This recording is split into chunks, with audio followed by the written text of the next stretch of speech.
لا حول ولا قوة إلا بالله العلي العظيم أعوذ بالله من الشيطان اللعين الرجيم بسم الله الرحمن الرحيم الحمد لله الذي علا في توحده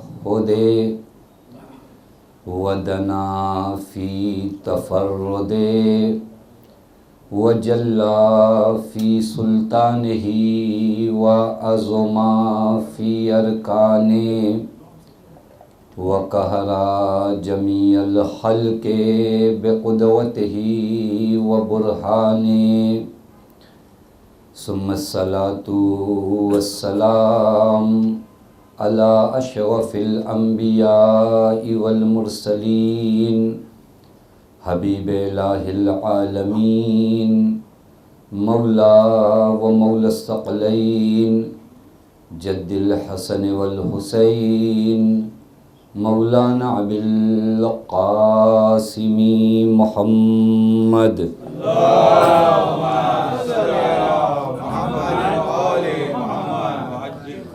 وعلى أهل بيته الطيبين الطاهرين المعصومين المظلومين المنتجبين لا سيما بقية الله في الأرضين واللعنة الدائمة الباقية العاجلة على أعدائهم ومنكري فضائلهم وغاصبي حقوقهم ومخربي شريعتهم أجمعين من الآن إلى يوم الدين أما بعد فقد قال الله الحكيم في محكم كتابه بسم الله الرحمن الرحيم إن الذين قالوا ربنا الله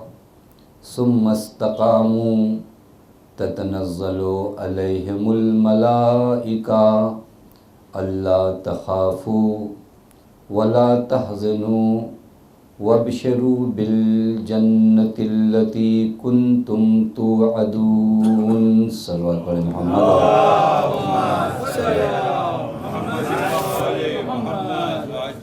ایک مرتبہ سورہ حمد اور 3 مرتبہ سورہ توحید کی تلاوت فرما کے مرحوم علی حسین بھائی وکیل، مرحوم اقبال بھائی وکیل، مرحوم عباس بھائی وکیل، مرحومہ زینب بھائی وکیل، مرحومہ فاطمہ بھائی وکیل اور تمام اس فیملی کے وکیل فیملی کے مرحومین و جملہ مومنین و مومنات کی روح کو احسان فرما۔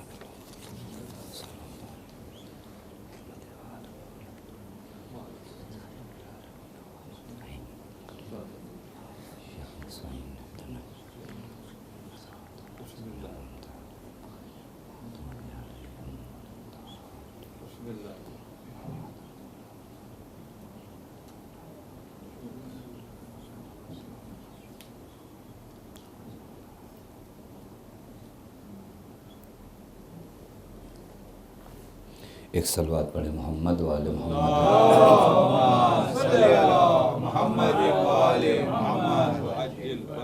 پروردگار عالم کا لاکھ لاکھ شکر ہے کہ اس معبود نے ہمیں اور آپ کو بارگاہ اہل بیت علیہ السلام میں حاضر ہونے کی توفیق عنایت فرمائی۔ الحمدللہ فرش مجلس ہے، سرکار سید الشہداء کے ہم سب مہمان ہیں۔ خود یہاں پر حاضری یعنی مجلسوں میں انسان کا آنا اس بات پر گواہی اور شہادت ہے کہ ابھی اس کے اندر زندگی کی رمق باقی ہے، چونکہ آج جو موضوع گفتگو ہے اس عنوان سے تمہیدی مرحلہ میں آپ کی خدمت میں عرض کروں، یہ خود بشارت ہے انسان کے لیے کہ انسان جب فرش مجلس پہ آتا ہے یعنی اس کے وجود میں ابھی امید کی کرن ہے اور پروردگار عالم کا بھی لطف خاص اس پر ہے چونکہ ہر کسی کو اس خیمے میں آنے کی اجازت نہیں ہوتی. جو خیمہ مجلس انسان کو خیمہ امام زمان تک پہنچاتا ہے. یعنی یہ در حقیقت ایک صلوات پڑھ دیں محمد والا. اور یہی محبت جو اہل بیت علیہم الصلاۃ والسلام کی ہمارے دل میں ہے، اس کے بارے میں نبی اکرم فرماتے ہیں کہ من رزقہ اللہ حب الائمۃ من اہل بیتی فقد اصاب خیر الدنیا والآخرہ. اگر اللہ نے کسی کا رزق کبھی جسم کا ہوتا ہے، کبھی روح کا ہوتا ہے. روایت میں کہ من رزقہ اللہ حب الائمۃ من اہل بیتی، اگر میرے اہل بیت کی محبت کا رزق اللہ نے کسی بندے کے لیے مقرر کر دیا، فقد اصاب خیر الدنیا والآخرہ، تو گویا دنیا و آخرت کی تمام نیکی اللہ نے اسے دے دی. دنیا و آخرت کی تمام نیکی، یہیں سے انسان کو نجات ملنا. چونکہ جس در پہ ہیں اس در کے بارے میں جو روایت میں کہ الا وان الحسین باب من ابواب الجنہ، آگاہ ہو جاؤ کہ جنت کے دروازوں میں سے ایک دروازہ باب الحسین ہے. من آندہ حرمہ اللہ ریح الجنہ، اگر کسی کے دل میں بغض حسین ہے تو اللہ نے بو جنت کو بھی اس کے اوپر حرام کیا ہے. یعنی ایک دروازہ ہے جس دروازے کا نام باب الحسین ہے، اور اس دروازے سے انسان کو جنت میں جانا ہے. شاید اتنی تمہیدی گفتگو کرنے کے بعد آج کی اس مجلس کا موضوع، چونکہ ہر روز مجلس کا اپنا ایک الگ موضوع ہے، آج کی اس مجلس کا موضوع واضح ہو جائے کہ آج کی اس مجلس کا موضوع گناہ اور توبے کے شرائط ہے. یعنی ہماری زندگی میں گناہ کیا کرتا ہے، اس کے آثار کیا ہیں، اور پھر انسان اگر لوٹ کر آتا ہے تو اس کی کنڈیشن اور شرائط کیا ہیں. کیسے انسان اپنے وجود کو گناہوں سے نکالے، بارگاہ پروردگار عالم میں توبہ کرے. اس توبے کی کیا شرطیں؟ سب سے پہلے تو انسان یہ سمجھے کہ یہ گناہ جو ہم کر رہے ہیں، اس گناہ کے نقصانات، جتنے بھی ایفیکٹ اور اثرات اس گناہ کے ہیں، سب ہمارے وجود پر. آپ دعائے کو میل میں پڑھتے ہیں، ظلم تو نفسی، میرے اللہ میں نے اپنے نفس پر ظلم کیا. یعنی یہ گناہ قبل اس کے کہ دوسرے پہ ظلم ہو، ایک سب سے بڑا ظلم انسان اپنے وجود پر کرتا ہے. سب سے بڑا ظلم خود انسان، مطلب ہم نے کسی کا حق لیا، وہ حق پامال جس کا ہوا اس کو نقصان ہوا، لیکن اس سے بڑا نقصان میرے وجود پر ہوا. اس چیز کو جب انسان سمجھ جائے نا کہ جب میں گناہ کرتا ہوں تو نہ صرف یہ کہ اسے میں نقصان پہنچاتا ہوں بلکہ اپنے آپ پر ظلم کرتا ہوں. آپ دیکھیے روایات ہے، واقعاً آثار گناہ خود ایک موضوع ہے کہ گناہ کے آثار دنیاوی کیا ہیں، دنیا کے آثار کیا ہیں، پھر گناہ کے اخروی آثار کیا ہیں، پھر گناہ آپ کی عبادتوں پہ کیا ایفیکٹ کرتے ہیں. کبھی کبھار یہ ہوتا ہے ہم نیک کام زیادہ کرنے کی کوشش کرتے ہیں، برے کاموں سے کم رکتے ہیں. زیادہ نیک کام کرنا اور برائی سے خود کو نہ روکنا، یہ بالکل اس انسان کی طرح ہے جو بازار جائے پھٹا ہوا بیگ لے کر. تو جو فرما رہے ہیں اگر آپ مارکیٹ میں نکلیے اور آپ کا جو کیری بیگ اور جھولا اور پلاسٹک ہے وہ پھٹی ہوئی ہو، پورے باندرا کی بازار میں ہو آئیے، ساری خریداری کر لیجئے، آپ کا یہ جھولا نہیں بھرنے والا، کیونکہ جو رکھ رہے تھے وہ گر رہا تھا، جو رکھ رہے تھے وہ گر رہا تھا. لیکن اگر یہ بیگ صحیح ہو تو 2-4 دکانوں میں ہی یہ آپ کا جھولا بھر جاتا ہے. ہمارے اعمال صالح بھی کچھ اسی طرح ہوتے ہیں کہ بعض اعمال صالح ہم انجام دیتے ہیں لیکن یہ گناہ ہمارے اعمال صالح کو ختم کر دیتے ہیں. حتیٰ ہے روایت میں کہ بعض لوگ وہاں پر محشر میں دیکھیں گے کہ ان کے سرٹیفکیٹ اور ان کے نامہ عمل میں نماز شب لکھا ہوا، وہ کہے گا میں نے کبھی پڑھی ہی نہیں نماز شب، یہ کس نے لکھا ہے؟ تو آواز دی جائے گی ایک نماز شب پڑھنے والے نے تمہاری غیبت کیا تھا. ایک نماز شب پڑھنے والے نے کیا کیا تھا؟ تمہاری غیبت کیا تھا۔ اسی طرح بعض لوگ بعض گناہ دیکھیں گے، وہ کہیں گے نہیں ہم نے یہ گناہ نہیں کیا، کنی وہ جو غیبت تم نے کیا تھا جس کی، اس کے بعض گناہ تمہارے نامہ عمل میں لکھ دی۔ یہ آثار اخروی ہے، اس پہ خود ایک گفتگو ہونا چاہیے کہ آخرت میں گناہوں کے آثار کیا ہے۔ لیکن اسی دنیا میں اگر آپ گناہوں کے آثار دیکھیں نا، بہت اہم مرحلہ ہے۔ روایت میں کہ ما من عبد الا وفی قلبہ نقطۃ بیضاء، اللہ نے کسی بھی بندے کو خلق نہیں کیا مگر یہ کہ اس کے دل میں ایک ایسا سفید روشن نقطہ ہے، یعنی پہلے سے یہ وائٹ ہے۔ اسی کو کہتے ہیں کہ اللہ نے ہر بندے کو فطرت اسلام پہ خلق کیا۔ الا وفی قلبہ نقطۃ بیضاء، ایک سفید بہت صاف و شفاف ایک نقطہ ہے۔ پھر ہوتا کیا ہے؟ اذا اذنب، اب جب یہ بندہ گناہ کرتا ہے، خرج من نقطۃ السوداء، اب یہیں سے ایک نیا نقطہ اور ایک نیا دائرہ نکلتا ہے جو سیاہ ہوتا ہے۔ اب فوراً اگر ختم کر دیجئے تو اس کا علاج معلوم ہے کیا ہے؟ اذا تاب ذهب السوداء، توبہ کر لیجئے وہ سیاہی ختم ہو جاتی ہے۔ کبھی آپ نے، ہم لوگ قریب سے اگر مثالوں سے کبھی اس کو سمجھے نا، میں آپ چائے پی رہے ہوں، وائٹ شرٹ ہو، چائے گر گئی، فوراً اگر آپ دھلیں تو آسانی سے دھل بھی جاتا ہے، داغ بھی ختم ہو جاتا ہے۔ گھر جانے تک انتظار کرے تو محنت زیادہ لگتی ہے، پتہ نہیں بات واضح نہیں؟ یعنی جہاں گرا وہیں اگر ہلکا سا بھی پانی آپ نے لگا لیا تو فوراً اس کا داغ بھی ختم۔ آپ نہیں گھر جائیں گے تو گھر جاتے جاتے اس میں ٹائم بھی زیادہ لگتا ہے اور کچھ آثار رہ بھی جاتے ہیں۔ یہی حال انسان کے گناہوں کے ہیں۔ اگر فوراً انسان توبے کے پانی سے اپنے گناہوں کو صاف کر لے تو خرجا، یہ جو سیاہی ہے یہ ختم ہو جائے گی۔ لیکن اب اس کے بعد روایت کہتی ہے لیکن اگر اس انسان نے نمادی الذنوب، نہیں توبہ کیا، چلتا رہا، دیکھیں آثار کیا ہے گناہ کے، اسی طرح یہ گناہ پہ گناہ پہ گناہ کرتا رہا، روایت کہتی ہے اب وہ جو نقطہ سیاہ، جو کالا نقطہ انسان کے قلب میں آیا تھا، یہ یغطیس بیاض، پوری طرح اس سفید نقطے کو ڈھانپ لیتا، یعنی ختم ہو گیا۔ اس کے بعد روایت کہتی اب اس بندے کا لوٹ کر آنا ناممکن ہو جاتا ہے۔ تو جو فرمانا جو کبھی کبھار چھوڑا جائے بعد میں توبہ کریں گے، یہ کس کو فرصت ہے؟ بس یہ آثار ہے آپ کے وجود کے۔ حتیٰ ایک مقام پر بڑی حسین حدیث پیغمبر اکرم نے فرمائی کہ الا اخبرکم داؤکم و دواؤکم، کیا میں تمہیں بتاؤں کہ تمہارا درد کیا ہے اور اس درد کی دوا کیا ہے؟ لیکن تمہارا درد کیا ہے اور تمہارے، یعنی اگر دیکھا جائے تو بہت مختصر سی حدیث ہے لیکن بہت جامع حدیث ہے۔ الا اخبرکم داؤکم و دواؤکم، تمہارا درد کیا ہے اور تمہارے درد کی دوا کیا؟ قالوا بلا یا رسول اللہ، لوگوں نے کہا جی فرمائیں یا رسول اللہ۔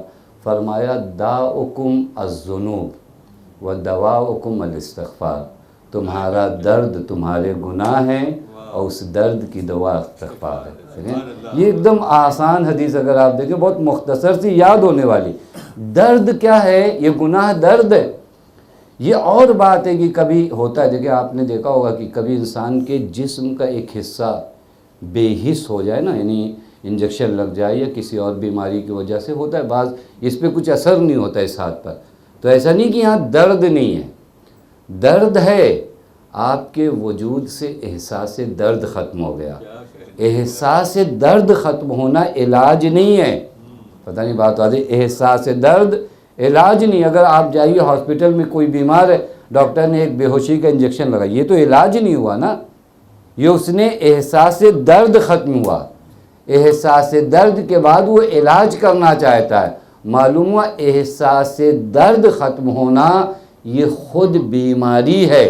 ہاں جب علاج ہو جائے تو درد ختم ہوتا ہے۔ ہمارے وجود سے کبھی وہ احساس درد ختم ہو جائے، اور خدا نہ کرے کہ آدمی اس مرحلے پہ پہنچے۔ حتیٰ بعض روایات میں ہے، یعنی میں آثار گناہ اگر عرض کروں تو شاید رات بھر ان گناہوں کے آثار جو روایات میں بیان کیے گئے کہ یہ گناہ کرتے کیا ہے تمہارے ساتھ، بعض روایات میں کہ 4 چیزیں ہیں جو تمہارے دلوں کو مردہ کر دیتی ہیں، ان میں سے ایک چیز الذنوب علی الذنوب، گناہ پہ گناہ، گناہ پہ گناہ، یہ انسان کے دل کو کیا کر دیتی؟ مردہ۔ اور عرض کیا کہ دل اگر مردہ ہو جائے، رابطہ ٹوٹ جاتا ہے، رابطہ ٹوٹ جائے اگر خدا سے، تو پھر اس کے بعد انسان کے وجود میں امید کی کوئی کرن نہیں۔ آپ دیکھیں نا، اگر رابطہ ہو، میں اگر مثال آپ کو قریب سے دوں نا، رابطہ برقرار ہو تو آسان، ہمارا ایک پانی نجس ہو جائے، اگر آپ گلاس کا ایک پانی رکھیں نجس ہو جائے، اس پانی کو پاک کرنے کا طریقہ کیا ہے؟ کہ کر میں ملا دو۔ ہمارے توضیح المسائل میں لکھتے ہیں کہ کر میں آپ کیا کر دو؟ ملا دو، یہ پانی کیا ہو گیا؟ پاک ہو گیا۔ ایک کر پانی بھی مل گیا تو میرا یہ قلیل پانی جو تھا، جو نجس ہوا، اگر اس کر میں مل گیا تو یہ پانی کیا ہو گیا؟ پاک ہو گیا۔ لیکن اگر ایک بوٹل میں بہت ٹائٹ کر کے آپ نے اس نجس پانی کو رکھا، جو نجس پانی ہے، اور اس کو لے جا کر آپ نے سمندر میں پھینک دیا، وہ پانی پاک ہوگا؟ کیوں نہیں پاک ہو رہا ہے؟ وہ پورا سمندر، یہاں تو ایک کر پانی نے پاک کر دیا تھا، وہاں وہ پورے سمندر کا پانی اس باٹل کے پانی کو کیوں نہیں پاک کر پا رہا ہے؟ کہ وہ ڈھکن جو ہے نا، اس نے رابطہ برقرار نہیں ہونے دیا۔ اگر رابطہ برقرار ہو جاتا تو سمندر اس کو بھی پاک کر دیتا۔ مطلب سمجھ، یہ دل وہی رابطہ ہے، یہ دل وہی رابطہ، اگر اس میں سیاہی آ گئی وہ رابطہ ٹوٹ جاتا ہے۔ وہ رابطہ ٹوٹ گیا تو انسان کا وجود پاک نہیں ہو سکتا۔ اس رابطے کو برقرار رکھے، ایسا نہ ہو کہ سیاہی اس قدر زیادہ بڑھ جائے کہ وہ رابطہ ٹوٹ جائے۔ اور یاد ہے، میں نا امید کرنے کے لیے اس ممبر پہ نہیں آیا ہوں، کیونکہ آپ جس در پر آئے ہو امام حسین کا در، ہی تو امید کی جگہ۔ ہمارے یہاں روایات میں الفقیہ ہو کل الفقیہ، صحیح معنوں میں دین کا سمجھ وہ رکھتا ہے من لم یکنت الناس من رحمت اللہ، جو لوگوں کو اللہ کی رحمت سے مایوس نہ کرے، وَلَمْ يُؤْسِهِمْ مِنْ رَوْحِ اللَّهِ، خدا کی جو رحمت ہے اس سے مایوس نہ کرے۔ لیکن دوسری طرف سے بھی ہے وَلَمْ يُؤْمِنْهُ بِمَكْرِ اللَّهِ، اور ایسا بھی نہ بیان کر کے چلا جائے کہ لوگوں کو عذاب الہی کا خوف ختم ہو جائے۔ یہ درمیان میں ترتیب ہوتی، خوف بھی ہو رجا بھی ہو۔ یہ گناہ کے آثار ہیں جو ہمارے وجود میں، حتیٰ بعض گناہوں کے آثار اگر دیکھنا ہو نا تو ایک روایت ہے، وجب روایت ہے، اس روایت میں کہ جب تمہارے آنسو خشک ہو جائے، دیکھیں ایک وقت ہونا چاہیے انسان کے پاس کبھی زندگی میں کہ خود کو یاد کرے، اپنے خدا کو، آنکھوں سے آنسو نکلنا۔ روایت میں ہے کہ جفت الدموع، یہ آنسو خشک کیوں ہو جاتے معلوم ہے؟ اذا سقط القلوب، جب یہ دل کسی ہو جاتے ہیں، کسی القلب کی پہلی علامت یہ ہے کہ آنسو خشک ہو جاتے ہیں۔ اور یہ دل کسی کب ہوتا ہے؟ لکثرت الذنوب، جب گناہ بڑھتے ہیں دل کسی ہو جاتا ہے، سخت ہو جاتا ہے۔ دل سخت ہوتا ہے، اس کا اثر کہاں پر ہوتا ہے؟ اب آنکھوں سے آنسو نہیں نکلتے۔ یہ وہ آثار ہیں گناہ کے جو ہماری زندگی میں ہیں۔ ہمیں 50 قدم یہ گناہ کیا کرتے ہیں؟ پیچھے کرتے ہیں۔ لیکن کیا ان گناہوں کے بعد، لیکن ایک چیز عرض کروں، دیکھیں چونکہ توبے کا دروازہ کھلا ہے، توبے کے دروازے کے کھلے ہونے کا کہیں یہ معنی نہیں نکلتا کہ آپ گناہ کرو۔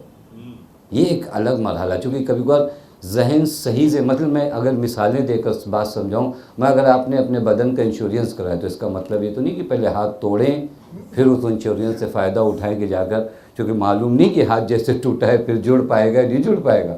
آپ کہیں چونکہ ہم نے انشورنس کرایا ہے اور وہاں پہ توبے کا دروازہ کھلا ہے تو پہلے گناہ کریں گے پھر گناہ کے، یہ نہیں ہے، یہ نہیں ہے۔ بندہ ہے، شہوات ہیں انسان کے وجود میں، غفلتوں کی بنیاد پہ۔ بڑا حسین جملہ امام سجاد کا مولا فرماتے میرے اللہ، میں نے یہ معصیت، یہ امام سے منسوب نہیں، یہ ہم لوگ جیسے لوگ، وہ ایک الگ مرحلہ ہے۔ میرے اللہ یہ جو معصیت بھی سرزد ہوئی ہے یہ طغیانیت کی بنیاد پہ نہیں کیا ہے، یہ اپنی غفلت کی بنیاد پہ کیا ہے۔ دیکھیں ایک مرتبہ سرکشی کی بنیاد پر انسان خدا کی معصیت کرے، اور کبھی کبھار یہ ہوتا ہے کہ نہیں ہمارے گناہ تو بڑے مختصر سے، یہ بھی ہوتا ہے کہ یہ چھوٹا گناہ ہو تو پوری دنیا پتہ نہیں کیا کر رہی ہے۔ وہاں کے لیے بھی روایت عجب ہے، مولا جناب ابا ذر سے فرماتے یا ابا ذر لا تنظر الی صغر الخطیہ، ابا ذر گناہ کے چھوٹے ہونے کو مت دیکھو، ولیکن انظر الی من عصیت، جس کی معصیت کیا اسے دیکھو کہ وہ کتنا بڑا ہے۔ تو جو فرما رہے ہیں میں نے تو اتنا مختصر تو جھوٹ بولا، میں نے کیا ہی کیا؟ آپ دیکھو دنیا میں جا کر لوگ ہزاروں جھوٹ بول رہے ہیں۔ مولا فرماتے یا ابا ذر لا تنظر الی صغر الخطیہ، کہ میرا جھوٹ چھوٹا تھا، نہیں، یہ تو دیکھو کہ کس کے بابت تم نے یہ معصیت کیا۔ الی من عصیت، یہ گناہ کس کی معصیت ہے؟ خدا کی معصیت ہے، وہ چھوٹا ہے۔ الی من عصیت، وہ خدا جس کے بارے میں ہر روز نماز میں آ کر کے تو اللہ اکبر، سبحان ربی الاعلیٰ و بحمدہ، سبحان ربی العظیم و بحمدہ، یہ جملے جب ہم نماز میں پڑھتے ہیں تو اب جب اس کی معصیت کی جائے گی تو کتنا چھوٹا گناہ بھی ہو، یہ چھوٹا گناہ دوسرے گناہوں کی نسبت چھوٹا ہے، وگرنہ گناہ چھوٹا بڑا نہیں ہوتا ہے۔ پتہ نہیں بات ہے، یہ خود ایک بحث ہے، یہ جو گناہان صغیرہ اور کبیرہ بانٹا گیا ہے، یہ گناہوں کی کیپیسٹی آپس میں جب کمپیئر کی گئی ہے، وگرنہ گناہ سب بڑا ہے، چونکہ جب ذات پروردگار عالم کو آپ دیکھیں گے تو ہم نے معصیت کس کی یہ گناہ کے آثار ہمارے یہاں ہیں، ہماری زندگی پہ۔ خوب کیا کیا جائے، اللہ نے کوئی چیز ہمارے لیے رکھی ہے تو قرآن کی ایک آیت کتنی حسین ہے، دیکھیں، قل یا عبادی الذین اسرفوا علی انفسہم لا تقنطوا من رحمت اللہ ان اللہ یغفر الذنوب جمیعا۔ عجیب آیت ہے، میں نوجوان بچے چونکہ بہت سامنے میں ان کے سامنے عرض کروں، یا عبادی الذین اسرفوا علی انفسہم، یہ شاید اس آیت کو جب پڑھے آدمی کانپ جاتا ہے، خدا کس قدر مہربان ہے۔ دو چار غلطیاں اگر ہم کہہ دیں نا تو آپ کہیں گے نہیں ہم ان کو نہیں پہچانتے۔ باپ بیٹے سے لا تعلقی کا اظہار کر دیتا ہے اپنی بدنامی کے ڈر سے کہ اس بیٹے کے چکر میں کب تک بدنام ہوں گا، اعلان کر دیں اس کا ہم سے کوئی واسطہ نہیں۔ دو چار جگہ چوری میں اگر پکڑ جائے، سگا رشتہ دار کہتا نہیں میں نہیں پہچانتا، بھائی کہتا کون ہو تم، لوگ کہتے تمہارا بھائی کہ نہیں ہم نے رشتہ توڑ دیا۔ خدا رحیم کو دیکھو، ہمارے سگے رشتہ دار دو چار گناہوں کی وجہ سے اپنی بدنامی سے بچنے کے لیے ہم سے ہر طرح کا تعلق توڑ دیتے ہیں، لیکن خدا اس قدر کریم ہے کہ اپنے گنہگار بندوں کو بھی یہ نہیں کہتا کہ ان لوگوں سے کہو، کہیں میرے بندوں سے کہو، یعنی یہ نسبت ابھی بھی خدا نہیں توڑتا۔ الذین اسرفوا، یا عبادی الذین، وہ میرے بندے جنہوں نے اپنے آپ پر ظلم کیا ہے، جسوں نے گناہ کیا ہے۔ اسرفوا، لا تقنطوا من رحمت اللہ، وہ خدا کی رحمت سے مایوس نہ ہو۔ ان اللہ یغفر الذنوب جمیعا، اللہ تمہارے تمام گناہ معاف کر دے گا۔ اللہ تم آؤ تو لوٹ کر، تم ایک مرتبہ لوٹ کر آؤ۔ امام کی ایک دعا ہے، چونکہ اب امام کی شہادت کے ایام میں بڑی حسین دعا ہے۔ امام فرماتے ہیں اللہ نے جب باب توبہ کھول رکھا ہے، اب اس کے بعد بھی بندہ اس باب توبہ میں نہ داخل ہو پائے، پھر کون سا بہانہ ہے؟ کب خدا نے دروازہ بند کیا؟ کب خدا نے دروازہ بند کیا؟ بند کیا دروازہ خدا نے، بند نہیں کیا خدا نے دروازہ۔ حتیٰ کتنے گناہ جو ہم نے مخفی اور پنہا کیے ہیں، تنہائی میں کیے ہیں، اللہ نے کیا کیا؟ ان گناہوں کو چھپایا نہیں چھپایا؟ ہم لوگ ایک دوسرے کے گناہ سے آگاہ نہیں ہیں۔ حتیٰ بعض جگہوں پہ شکر میں ایک مرحلہ یہ بھی کہا گیا کہ خدا کا شکر کرو، الحمدللہ الذی ستر ذنوبی ولم یفضحنی بین الخلائق، میرے اللہ تیرا شکر ہے کہ تو نے میرے گناہ چھپائے، لوگوں کے درمیان عام نہیں کیے۔ خدا نے عام نہیں کیا تو ہم کیا کریں خدا کی بارگاہ میں؟ اسی لیے کہا جاتا ہے اعتراف گناہ۔ حتیٰ میں ان مرحلوں کو اگر عرض کروں کہ اب اگر ہم توبے کی مرحلے میں آتے ہیں تو پہلا 3 اسٹیپ اگر آپ یہاں پر دیکھیں، پہلا گناہ کو قبول کریے۔ دیکھیے یہ خدا کا در ہے، یہاں ایکسکیوز نہیں ہوتے، یہاں بہانے نہیں ہوتے۔ اعتراف کریے کہ ہاں میں نے گناہ کیا خدا کی بارگاہ میں، لیکن میں آپ کی خدمت میں عرض کروں گا خدا کے سامنے اعتراف کرو، بندوں کے سامنے اعتراف نہ کرنا۔ حتیٰ ایک شخص آیا مولا کی بارگاہ میں، اس نے کہا مولا میں نے فحشہ کام کیا ہے، فحشہ کا مرتکب ہوں، آپ سزا دے دیجئے۔ حضرت نے فرمایا یہ کیوں میرے سامنے اعتراف کر رہے ہو؟ اس نے کہا مولا میں چاہتا ہوں آپ سزا دے دیں تاکہ میرا وجود پاک ہو جائے۔ حضرت نے فرمایا توبے سے زیادہ بھی کوئی پاکیزہ چیز تھی؟ تمہیں ضرورت نہیں تھی یہاں آنے کی، تم اپنے اور خدا کے درمیان باتیں کر دی۔ ولی خدا، حجت خدا کہہ رہا ہے کہ میرے سامنے آ کر اعتراف کرنے کی ضرورت کیا تھی تمہیں؟ تم خود اور خدا کے درمیان توبہ کرتے، مطلب سمجھے، یعنی اعتراف نہیں کرنا ہے لیکن خدا کے سامنے اعتراف کرنا ہے۔ حتیٰ بعض روایات میں کہ انسان کی زندگی میں دو اقرار بہت اہم ہیں۔ ایک اقرار نعمت، کہ نعمتوں کا اقرار کرے۔ آپ دیکھ لیں ہمارے یہاں دعاؤں میں یہ دونوں چیزیں ہیں، کس قدر نعمتوں کا اقرار ہے، میرے اللہ تو نے یہ دیا، یہ دیا، یہ دیا، یہ دیا۔ ایک اقرار گناہ، اقرار نعمت کرو تاکہ تمہاری نعمتیں بڑھا دی جائیں، اقرار گناہ کرو تاکہ خدا تمہارے گناہوں کو معاف کر دے۔ دیکھیں دونوں جگہوں پر خدا ہمارا ہی فائدہ چاہتا ہے۔ حتیٰ توبے کے لیے میں روایت دیکھ رہا تھا، خود توبے کے لیے جو روایات فضیلت میں وہ عجب ہیں۔ ایک روایت میں کہ بندے کے لیے اس کے صحیفہ عمل میں، حتیٰ روایت طوبی لمن، مبارکباد ہے وہ بندہ، بہت خوش نصیب ہے وہ بندہ، کتبہ وجدہ فی صحیفۃ عملہ تحت کل ذنب استغفر اللہ۔ وہ بندہ لائق مبارکباد ہے جس کے ہر گناہ کے نیچے اس کے نامہ عمل پر استغفر اللہ لکھا ہو۔ یہ خدا کہہ رہا ہے یہ بندہ کیا ہے، قابل مبارکباد ہے، فی کل ذنب، ہر گناہ کے نیچے کیا لکھا ہو، استغفر اللہ۔ یہ مرحلہ حتیٰ آپ کہیں نہیں دیکھو گے۔ میں مثال دوں تو شاید آپ توبے کے مرحلے کو اگر ہمارے لیے اگر کوئی غلط کام کر دے اور ہمارا دل دکھا دے، کہیں دھوکہ دے دے، کہیں وہ کر دے، ہم کیا کہتے ہیں معاف تو کر دیا لیکن وہ پرانی والی بات نہیں آئے گی۔ یہ ہم لوگوں کے یہاں کے کامن جملے، دوستی میں کہیں جھگڑا ہوا، ٹھیک ہے اب آپ اتنا کہہ رہے ہو تو معاف تو کر دیتے، لیکن وہ والی بات نہیں آئے گی۔ یہ ہم کرتے ہیں اپنی زندگی میں۔ کائنات میں ایک جگہ ہے، نہ یہ کہ خطا کار کو معاف کیا جاتا ہے بلکہ خطا کار سے محبت کی جاتی ہے، وہ بارگاہ خدا ہے۔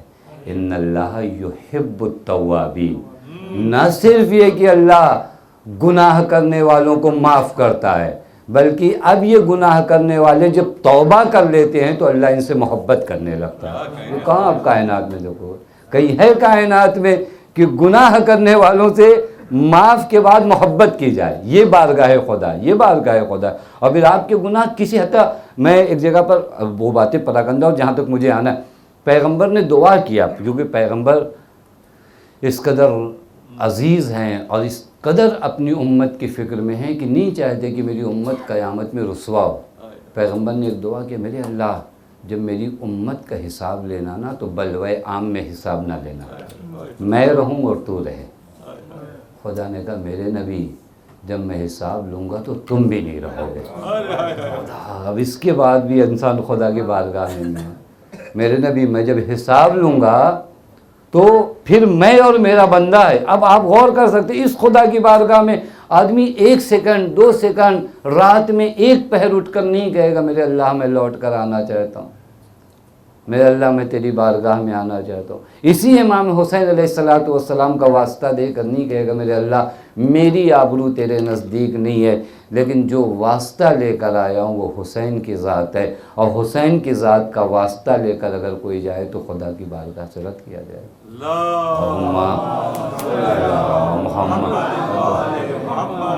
یہ مرحلہ نہیں ہے، یہ توبہ ہے، یہ توبہ۔ ان اللہ یحب، یہ کہیں آپ نہیں دیکھو گے کہ گناہ کرنے والوں سے محبت کیا جائے گا، نہیں، گناہ کیا ہے میرے بندے نے، توبہ کیا ہے، میں معاف بھی کروں گا، اس سے محبت بھی کروں گا، اس کی آبرو کو بھی بچاؤں گا، رسوا بھی نہیں ہونے۔ بس اعتراف کریے، اعتراف کریے۔ بعض جگہوں پر اعتراف کا اتنا ثواب ہے کہ آپ کے عبادتوں کو اتنا ثواب نہیں ہے۔ آدمی ایکسیپٹ تو کرے نا، زبردستی کے ایکسکیوز دیتے نہیں ہمارے گناہ کا، ارے آپ مارکیٹ میں جائیے تو آپ کو پتہ چلے گا لوگ کتنا جھوٹ بول رہے ہیں، یہ تو نہیں ہوا، ہم نے تو 5,000 کا فراڈ کیا، لوگ 5 لاکھ کا کر رہے ہیں، یہ تو نہیں ہوا، آپ کا 5,000 کا فراڈ اپنی جگہ تو ہے ہی۔ وہ ایکسکیوز جو دیے جاتے ہیں نا، وہ شیطان کی طرف سے، ارے تم کہاں، کچھ بھی نہیں، ابھی تو بہت بڑے بڑے لوگ ہیں۔ یہ نہیں ہے روایت میں کہ بنی اسرائیل کے ایک عابد نے 70 سال تک عبادت کی اور پھر دعا مانگی۔ یہ ہوتا ہے تھوڑا سا عبادت کر لے، میں نے ایک جگہ پہ عرض کیا تھا 2 مرتبہ زیارت عاشورہ پڑھنے کے بعد آدمی کو لگتا ہے اس کے ہاتھ سے معجزہ ہونے لگے گا، یہاں تکیے کے نیچے اس نے ہاتھ ڈالا وہاں پیسہ نکلا، ایسا تو نہیں ہوتا۔ ہم تھوڑا اسی لیے اس نے 70 سال عبادت کی، خدا سے دعا کی۔ اچھا یہ بھی ایک عرض کروں بیچ میں ہی بات، دعا کے بارے میں لوگ سمجھتے ہیں کہ جو مانگا ہے وہ ملے تو دعا قبول ہے، یہ نہیں ہے۔ دعا کے بارے میں ہے کہ دعا مستجاب ہوگی، مستجاب ہوگی یعنی جو تمہارے حق میں بہتر ہوگا وہ ملے گا۔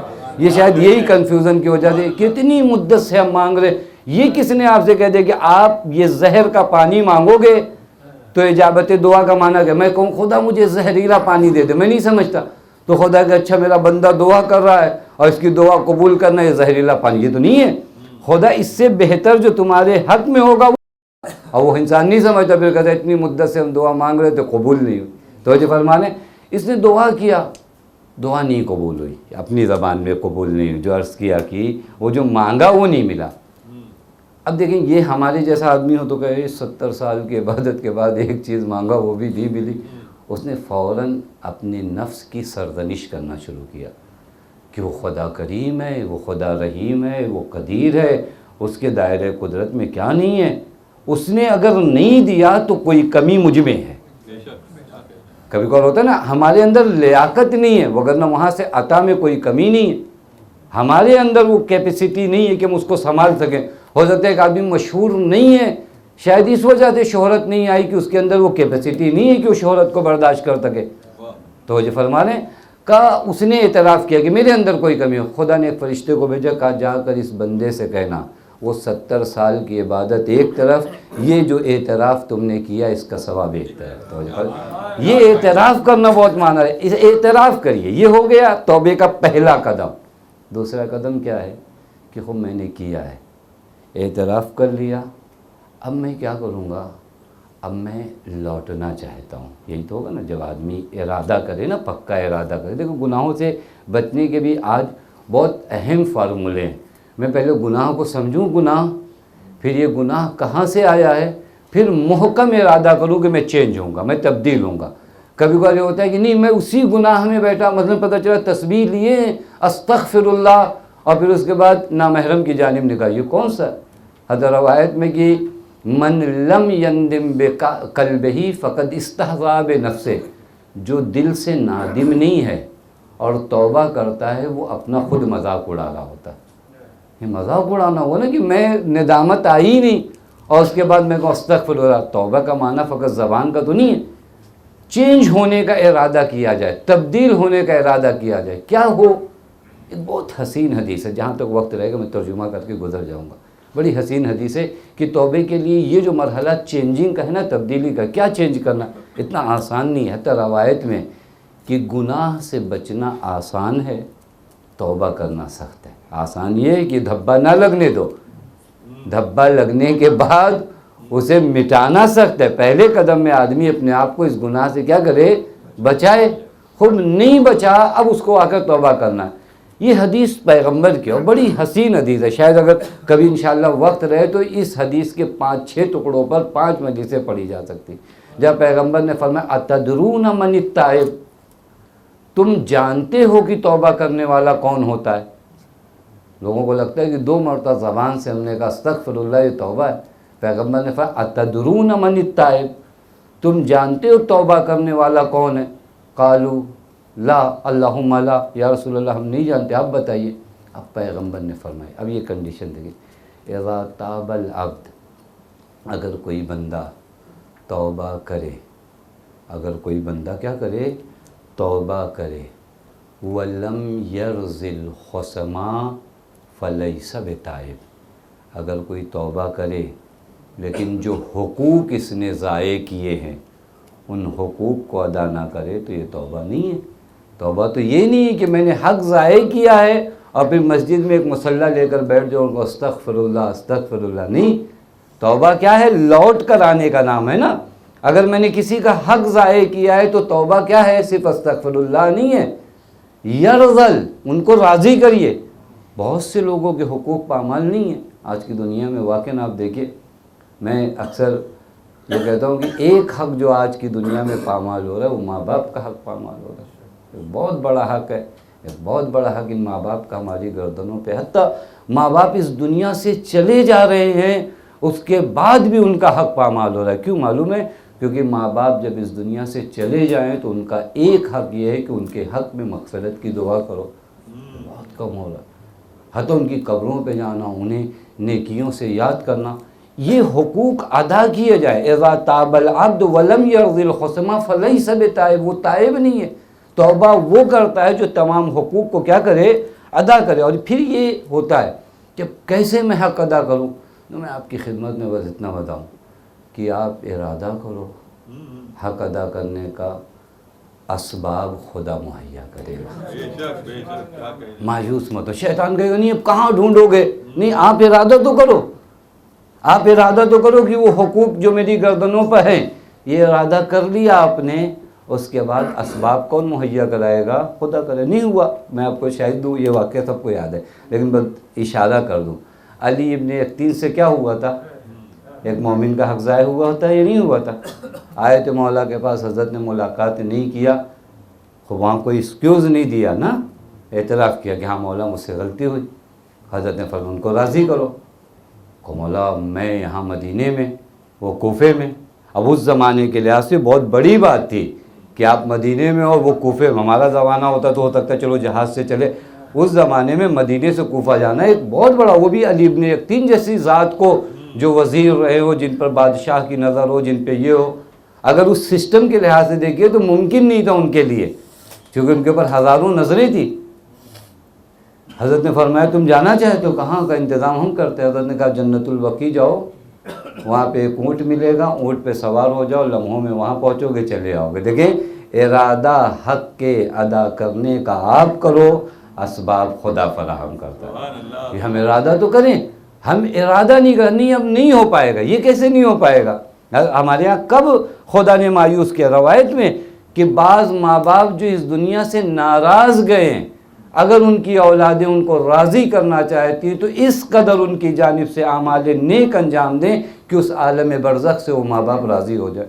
کب خدا نے دروازہ بند کیا؟ بس پہلا کام کیا ہے؟ اذا تاب العبد ولم یرض الخصم فلیس بتائب۔ اگر کوئی انسان توبہ کرے لیکن جن کے حقوق ہیں ان کو راضی نہ کرے تو وہ توبہ کرنے والا نہیں ہے۔ پھر پیغمبر فرماتے ہیں اذا تاب العبد ولم یزد فی عبادتہ فلیس بتائب۔ اگر کوئی انسان توبہ کرے لیکن اس کی عبادت میں بڑھاوا نہ ہو، زیادتی نہ ہو تو توبہ کرے۔ ایک مدت سے میں نے نماز نہیں پڑھی، اب لوٹ کر آیا ہوں، اب جب لوٹ کر آیا ہوں تو میری عبادتوں میں اضافہ ہونا چاہیے، نہیں ہونا چاہیے۔ سفیان ابن حرس یہ وہ لوگوں میں سے تھا جس نے پیغمبر کی کافی توہین کیا تھا اس عصر جاہلیت میں، حتیٰ بچوں کو جمع کرتا تھا تاکہ پیغمبر کی توہین ہو۔ اور جب مکہ فتح ہوا تو آپ کو یاد ہے پیغمبر نے کہا کہ نہیں سب کو معافی ہے، کچھ لوگوں کو پیغمبر نے نام دیا کہ یہ محدود الدم ہے، اور یہ انہی میں سے تھا۔ سفیان ابن حرس انہی لوگوں میں سے تھا جس کو معافی نہیں تھی۔ یہ جناب ام سلمہ کے پاس آیا اور آنے کے بعد اس نے کہا کہ آپ سفارش کر دیجئے۔ جناب ام سلمہ نے کہا نہیں، تمہارے لیے اعلان ہو چکا ہے، میں کچھ نہیں کر سکتی، ہاں اگر کوئی راستہ نکل سکتا ہے تو حضرت امیر کے پاس جاؤ، وہ بتائیں گے۔ توجہ فرما لیں، سفیان ابن حرس کہتے ہیں میں مولا کے پاس آیا، میں نے حضرت سے کہا مولا کچھ کیجئے میرے لیے۔ حضرت نے فرمایا پیغمبر نے اعلان کیا ہے تمہارے قتل کے لیے، لیکن تمہیں میں ایک طریقہ بتاتا ہوں، تم پیغمبر کے حضور میں جاؤ اور چہرہ چھپا کے جاؤ، چونکہ راستے میں اگر گئے تو تمہارے بارے میں اعلان ہو چکا ہے، کوئی بھی تمہیں مار دے گا۔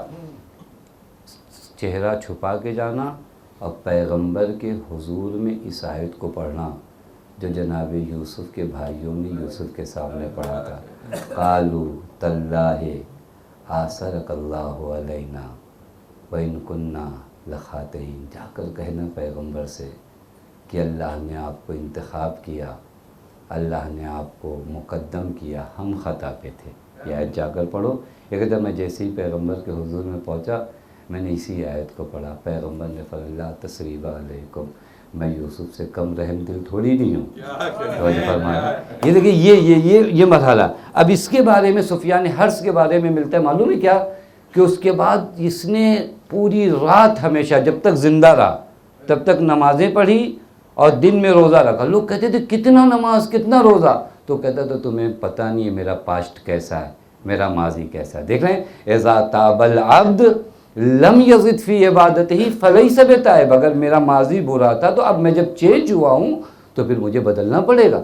یہ ایک رات۔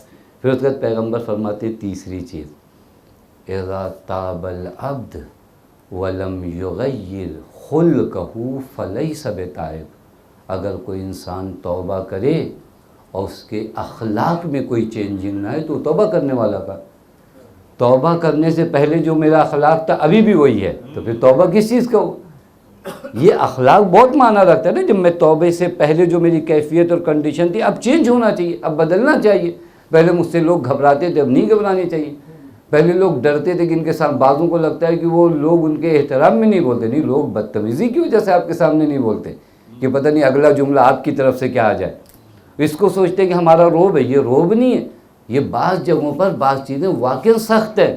خلق اخلاق انسان چینج ہونا چاہیے توبے کے بعد، انسان کا اخلاق حتی گھر میں آپ کی خدمت میں عرض کروں یہ اخلاق اس قدر اہم ہے کہ بعض روایات میں کہ انسان بد اخلاق کی عبادتیں قبول نہیں ہیں۔ وہ محنتوں سے جو نماز آپ نے پڑھی نا وہ نماز قبول نہیں ہے جو بد اخلاقی ہے۔ مثلا ایک بد اخلاقی حتی بعض جگہوں پہ ہے کہ بعض جسمانی بیماریاں بعض روحانی اخلاق کی بنیاد پہ آتی ہیں۔ کسی کا دل دکھایا تو عین ممکن ہے کہ تمہیں دل درد کی بیماری ہو جائے۔ روایات میں انسان کا اخلاق چینج ہو۔ اذا تاب العبد لم یغیر خلقہ، گھر میں اخلاق، معاشرے میں اخلاق، پڑوسیوں کے درمیان اخلاق، حتی بعض اخلاقی چینج ہونا چاہیے۔ ایک مدت تک ہم اپنے گھر میں نہیں بیٹھتے تھے، لیکن اب جب توبہ کر کے آئے تو ہمیں اتنا سمجھ میں آنا چاہیے کہ ہمارے حقوق میں سے ایک حق یہ ہے کہ ہم اپنے بال بچوں کے ساتھ رہیں، تھوڑی دیر باتیں کریں۔ حتی بعض لوگ عبادت کا مطلب یہ سمجھتے ہیں کہ جب مسجد میں پہنچے تو وہیں سے عبادت شروع ہوتی ہے۔ نہیں، عبادت کی بہترین جگہ آپ کا گھر ہے۔ یہ گھر عبادت کی بعض عبادتیں تو ایسی ہیں جو صرف آپ کے گھر میں ہو سکتی، مسجد میں بھی نہیں ہو سکتی، صرف آپ کے گھر میں ہو سکتی۔ میں روایت دیکھ رہا تھا، عجب روایت ہے۔ جلوس المرء عند عیالہ احب الی اللہ من اعتکافی فی مسجد ھذا۔ دیکھیں کتنا آسان ثواب اچھے اخلاق کی وجہ سے آپ اپنے گھر میں کما سکتے ہیں۔ پیغمبر فرماتے ہیں ایک شوہر کا اپنی زوجہ کے پاس گھر میں بیٹھنا اللہ کے نزدیک مسجد نبوی میں اعتکاف سے زیادہ فضیلت رکھتا ہے۔ ثواب یہ آپ کے گھر میں ہے۔ یہ اخلاق چینج ہونا چاہیے، یہ اخلاق تبدیل نہیں، ہم نہیں ایسے ہو سکتے۔ تو پھر آپ نے توبہ کس چیز کی کیا؟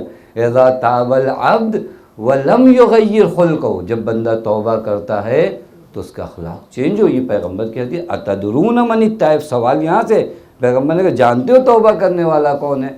پھر پیغمبر فرماتے ہیں اذا تاب العبد، جب بندہ توبہ کرے وَلَمْ يُغَيِّرْ رُفَقَاءَهُ فَلَيْسَ بِتَائِبٍ، اگر کوئی توبہ کرے لیکن اپنے دوست چینج نہ کرے تو توبہ کرنے والا نہیں۔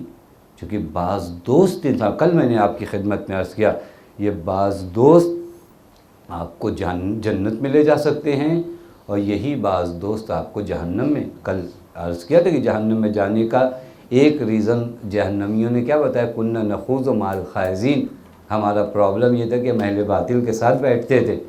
یہ بعض دوست انسان کے ماں باپ کبھی بہت ہمیں سمجھاتے ہیں کہ ان کے ساتھ نہیں رہو، ہمیں نہیں سمجھ میں آتا ہے، وقت گزر جاتا ہے تو ہم کو پتہ چلتا ہے کہ یہ عادت ہمارے وجود میں کہاں سے آئی ہے، اور پھر وہ دیر ہو جاتی ہے۔ بعض دوستیاں ہمیں چھوڑنی پڑیں گی۔ یہ آپ اگر لوٹنا ہے تو راستہ تو بدلنا پڑے گا نا۔ اگر میں طے ہو گیا کہ میں رانگ وے پہ ہوں، تو طریقہ کیا ہے؟ پہلا موڑ جو ملے وہیں سے آپ لوٹ آؤ، وہاں تو پھر ہٹ درمی مت دکھاؤ، نہیں اب چل پڑے ہیں تو پونا تک ہو کے آئیں گے، تو نہیں ہوا۔ رانگ وے پہ گئے، آپ کو بتا دیا گیا کہ آپ غلط وے پہ ہو، پہلا یو ٹرن لیجئے، لوٹ آئیے، ہٹ درمی نہیں چلتی۔ خوب آپ جاؤ گے تو کہاں جاؤ گے؟ وہ منزل تو نہیں ہے نا، منزل آپ کی یہاں تھی، آپ اس طرف جا رہے تھے۔ عقل مندی یہی ہے، اور ہوتا ہے یہ کبھی کبھار، یہ ضد جو ہوتی ہے نا، اس کی بھی کئی وجہ ہوتی ہے۔ کبھی کبھار انسان رانگ وے پہ جاتا ہے جہالت کی بنیاد پر، کبھی کبھار جاتا ہے ہٹ دھرمی کی بنیاد پہ۔ آپ نے دیکھا ڈرائیونگ کرتے ہوئے کسی نے اگر آپ کو جو ہے تیز آپ سے آگے گاڑی لے کے چلا گیا، تو اب آپ اس کو پیچھے کرنے کے چکر میں جو ہے آپ ٹرن نہیں لیتے ہو، آپ کہتے ہیں جب تک اس کو پیچھے نہیں کر دوں گا۔ اب آپ کو پتہ ہے آپ کو یہاں سے ٹرن لینا تھا، لیکن آپ لجاجت اور ہٹ دھرمی کی بنیاد پہ اس کے پیچھے گئے۔ لیکن عقل مند آدمی ہوتا تو کہتا نہیں، میرا یو ٹرن یہاں سے، مجھے یہاں سے آ جانا چاہیے تھا۔ اور میں نے ایک جگہ پہ عرض کیا تھا، زندگی کے عام راستوں میں کم سے کم ایک یو ٹرن کا انتظار کرنا پڑتا ہے جہاں سے آدمی لوٹے۔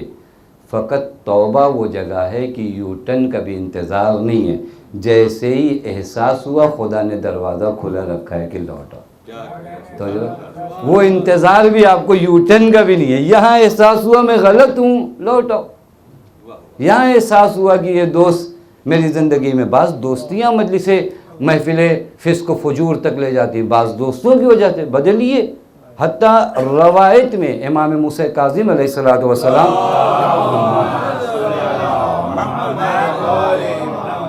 نے اپنے ایک صحابی کو دیکھا کہ وہ کسی کے ساتھ تھا، مولا کی بارگاہ میں آیا، مولا نے فرمایا اس کے ساتھ اب مت رہنا۔ اس نے کہا مولا وہ میرا ماموں ہے، لیکن دین میں کیا صلہ رحم ہے یا نہیں ہے؟ صلہ رحم ہے، ماموں پہ آپ کو صلہ رحم کرنا۔ اس نے کہا مولا یہ میرا ماموں ہے۔ حضرت نے فرمایا عقیدہ درست نہیں، اس کے ساتھ نہ رہو۔ اور کر رہے ہیں یعنی لم یغیر اصدقاء، آپ کو اپنے دوست چینج کرنے پڑے اگر توبہ کریں۔ بعض دوستوں کی وجہ سے آپ دیکھیں، بعض جگہیں ایسے ہی ہوتا ہے کہ بعض دوستی کی وجہ سے ہم وہاں تک گئے، وہ دوست ہمارے ساتھ پھر ہیں، پھر وہاں تک جائیں گے۔ بس اگر ہم نے ارادہ کیا ہے توبے کا تو بعض دوستی کو چھوڑنا پڑے گا، قطع تعلق کرنا پڑے گا، بعضوں کو چھوڑنا پڑے گا۔ آخری بات جس بابت ہے، اذا تاب العبد، اگر کوئی بندہ توبہ کرے، وَلَمْ يُغَيِّرْ لِبَاسَهُ، اور اپنے لباس کو نہ بدلے، فَلَيْسَ بِتَائِبٍ، لباس سے مراد یہ ظاہری لباس نہیں ہے، وہی لباس گناہ جو تمہارے وجود کو پوری طرح ڈھانپ چکا ہے، اسے چینج کرنا پڑے گا۔ حتیٰ اس ظاہری لباس کے بارے ہمت کرنی، توبہ ہمت کی جگہ ہے، بہت کچھ چھوڑنے پڑتے ہیں۔ توبہ کرنا ہے تو بہت کچھ چھوڑنا ہے۔ میں لوٹ کر آنا چاہتا ہوں تو پھر مجھے بہت کچھ چینج کرنا پڑے گا۔ یہ بندہ اگر اس طرح توبہ کر کے آتا ہے تو پھر اس کے بعد اس کی زندگی چینج ہو جاتی ہے، اس کی زندگی تبدیل ہو جاتی ہے۔ اور یہ وقت نہیں لگتا، شیطان آپ کو بتائے گا، مایوس کرے گا، نہیں اب کچھ تمہارا نہیں ہونے والا، نہیں اب کچھ بدلنے والا نہیں، کہاں توبہ کرو گے؟ لیکن خدا بار بار کہتا ہے یا عبادی الذین اسرفوا علی انفسہم، آؤ لوٹ کر آؤ، تمہارا خدا تمہیں قبول کرنے کو تیار ہے، خدا برحق تمہیں قبول کر، اب لوٹ کر نہیں آئیں گے۔ نہیں ہوا، اب پوری تاریخ، ابھی وقت نہیں رہ گیا، وگرنہ کیسے کیسے لوگ تھے، کس کس جگہ پر پہنچ چکے تھے، لیکن لمحوں میں کہاں چینج ہو کر آ گئے۔ آج کس کا نام لیا جائے؟ ایک سب سے بڑا نام جناب حر کا، کہاں تک ہے؟ لجام فرس پہ ہاتھ ڈال دینا بہت بڑی بات ہے۔ عربوں میں یعنی کسی کا گریبان آپ نے پکڑ لیا ہے، آپ غور کر سکتے ہیں۔ لیکن جب جناب حر کو یہ پتہ چل گیا کہ یہ غلط ہے تو پھر کسی چیز کی پرواہ نہیں کیا۔ چھوڑنا ہے ان ساتھیوں کو چھوڑوں گا، منصب چھوڑنا ہے منصب چھوڑوں گا، لوگ کیا کہیں گے، تانے دیتے ہیں لوگ، ارے اتنے دنوں تک تھے اب جا رہے ہو، کوئی پرواہ نہیں کرنا ہے۔ اگر میرے لیے یہ ثابت ہو گیا کہ یہ غلط ہیں تو پھر اس کے بعد میں محکم ارادے کے ساتھ انہیں چھوڑنے کے لیے تیار ہوں، مجھے کوئی پرواہ نہیں ہے۔ اور جب ایسا چھوڑ کر انسان آتا ہے تو پھر وہ اولیاء خدا میں قرار پاتا ہے۔ جناب حر اولیاء خدا میں، مرحوم آیت اللہ محسن الحکیم جناب حر کے روضہ اقدس پہ جب جاتے تھے تو جناب حر کو خطاب، آغا محسن الحکیم مرجع وقت جاتے تھے اور جناب حر کو خطاب کر کے کہتے تھے، حر تم سادات میں سے نہیں ہو، میں سید ہوں، تمہارے ماتحت لشکر 1000 کا تھا، میرے مقلدین کی تعداد لاکھوں میں، لیکن اس کے باوجود آج بھی اگر مجھے حسین کی بارگاہ میں جانا ہوتا ہے تو تم سے سفارش کرواتا ہوں کہ تم سفارش کرو۔ کیوں معلوم ہے؟ کیونکہ تم نے اپنے امام کو پہچان لیا، تم لوٹ آئے نا۔ اب تمہارا درجہ کیا بن گیا کہ آج اگر کوئی حسین سے توسل کرنا چاہے تو آپ کے ذریعے کرتا ہے۔ کیوں؟ کہاں پہنچا دیا حسین نے۔ اللہ یہ کریموں کی بارگاہ ایسی ہے، احساس بھی نہیں دلاتے۔ جب جناب حر آئے احساس دلایا مولا نے کہ اور کیا ہوا تھا، کیسا ہوا تھا؟ نہیں، کریم عجیب ہے، لوٹ آؤ گلے لگا لیتا ہے۔ آپ پوری تاریخ جانتے ہیں نا، جب جناب حر شب عاشور و آواز العطش العطش سن کر بے چین ہوئے اور طے ہو گیا کہ اب جنگ ہوگی تو بے چین تھے۔ میں یہیں پہ ایک جملہ کہتا ہوں، وہ آواز العطش العطش جس نے حر کو اتنا بے قرار کر دیا تھا، وہ آواز العطش عباس کے کانوں میں جب جا رہی تھی تو سخت ہے نا مولا عباس کے لیے کہ عباس زندہ ہوں اور خیمہ سکینہ سے العطش العطش کی صدائیں بلند ہوں۔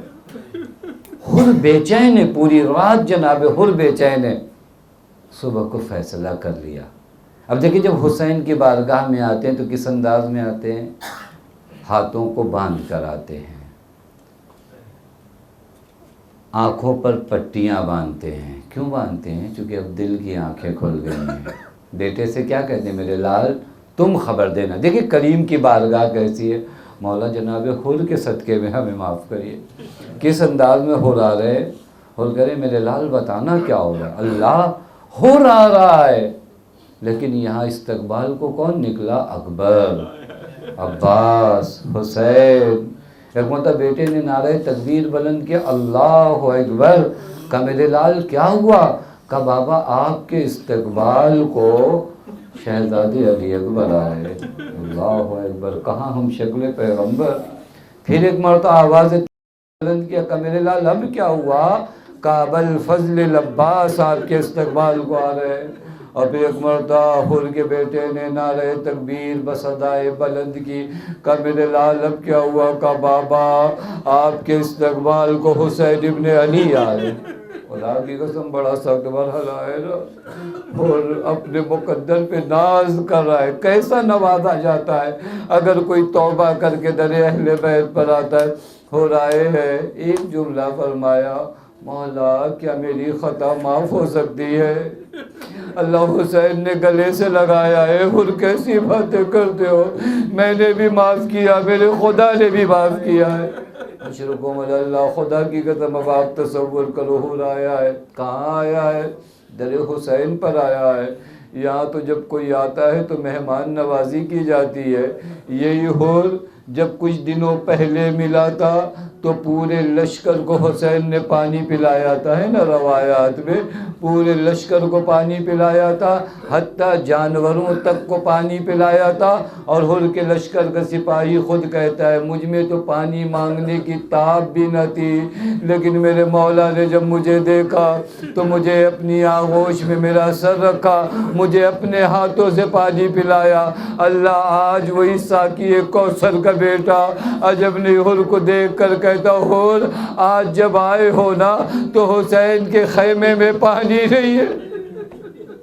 ایک مرتبہ حر نے ہاتھوں کو جوڑ کر کہا میرے مولا بس اجازت دے دیجئے۔ خدا کی قسم دیکھو جب انسان لوٹ کر آتا ہے تو کس عشق کے ساتھ آتا ہے۔ اے میرے حر تم مہمان ہو کا نہیں میرے آقا، پہلے میرے بیٹے کو اجازت دے دیجئے۔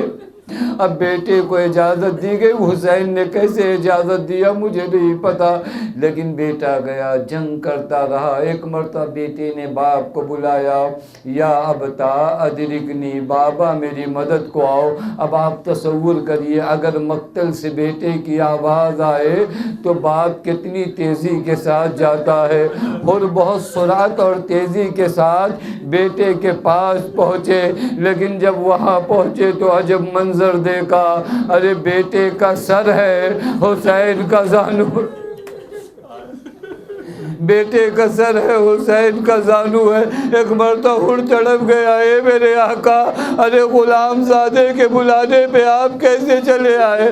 مولا نے فرمایا ارے جوان بیٹے کے جنازے پہ بوڑھے باپ کو کیسے آنے دیتا؟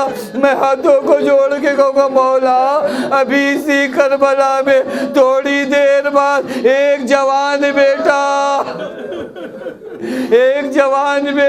سینے پہ نیزے کی انی کھائے ہوگا، آپ کو بلائے گا بھی نہیں، سلام کر دے گا، اے میرے آقا آپ کو آنا پڑے گا۔ جوان بیٹے کے جسم اطہر سے نیزے کی انی کو نکالنا ہوگا۔ خدا کی قسم یہ اتنا سخت وقت تھا کہ بعض اہل مقتل کہتے ہیں اگر جناب زینب نے خود کو نہ پہنچایا ہوتا تو حسین لاش اکبر سے زندہ نہ بسر باب ازا جب بات یہاں تک آ گئی ہے تو ایک دو جملے عرض کر دوں۔ اکبر کے جنازے کو اٹھا کر جب حسین خیمے تک لائے ہیں نا، بیویوں نے اعلان کیا کہ ام لیلہ کو بلایا جائے، بیٹے کا جنازہ آیا ہے۔ لیکن جب جناب ام لیلہ نہیں آئی نا، ایک مرتبہ جناب زینب نے کہا ارے بھابی ام لیلہ کو کوئی بلاتا کیوں نہیں؟ اب جو زینب خیمہ ام لیلہ میں گئی، ایک مرتبہ فرماتی بی بی ارے بیٹے کا جنازہ آیا ہے، آتی کیوں نہیں؟ ایک مرتبہ جناب ام لیلہ نے کہا اے بی بی آنا چاہتی ہوں لیکن مجھے خیمے کا در نظر نہیں آتا۔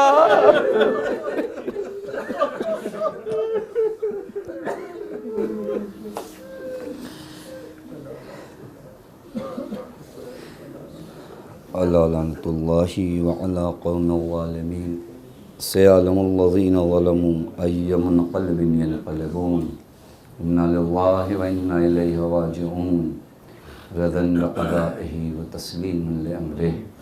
بار الہ تجھے تیرے حق کا واسطہ، آل محمد کے حق کا واسطہ، ہمیں جو بیمار انہیں شفاء کامل و عاجل عنایت فرما، جو پریشان ان کی پریشانیوں کو دور فرما، جو مقروض ان کے قرض غیب سے ادا فرما۔